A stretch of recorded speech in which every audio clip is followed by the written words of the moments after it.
When stars align. In the heart of a rainy London evening, Eleanor sat alone in a quaint little cafe tucked between a bookstore and a flower shop. Her fingers gently traced the rim of her coffee cup as she gazed out the fogged window.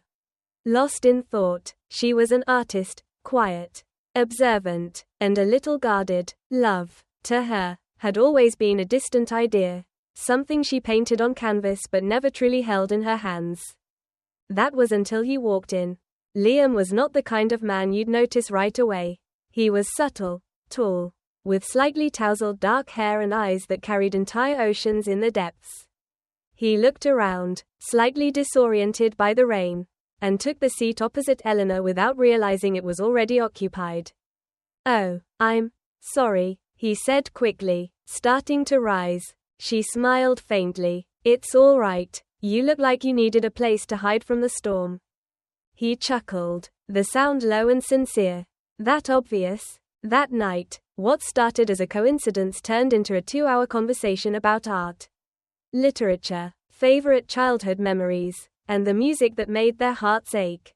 They were complete strangers, and yet, something about the moment felt eerily familiar, like they had met in another life. Over the next few weeks, Liam became a part of Eleanor's world in a way no one else had before.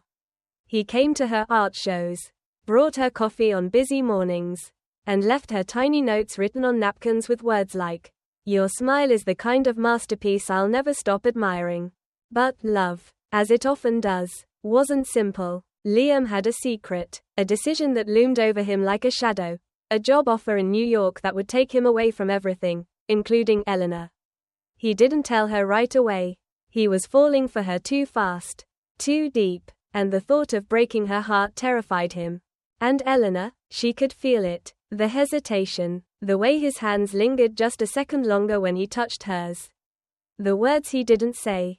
"Is there something you're not telling me?" she finally asked one night as they sat under a sky full of stars in Hyde Park. Liam took a deep breath. "I have to leave, in 2 weeks. She didn't cry, not right away. She looked at him for a long time, her heart breaking in complete silence. "Then let's make these 2 weeks count," she said, her voice barely above a whisper. And they did. They danced in the rain, made a list of dreams on the back of receipts, kissed in quiet corners of the city, and promised not to say goodbye. Only see you later. When the day finally came, Eleanor stood on the train platform, her scarf wrapped tightly around her neck, eyes brimming with tears she refused to let fall. "I'll find my way back to you," Liam said, holding her face gently, "no matter what." And then he was gone. But this wasn't the end. It was just the beginning.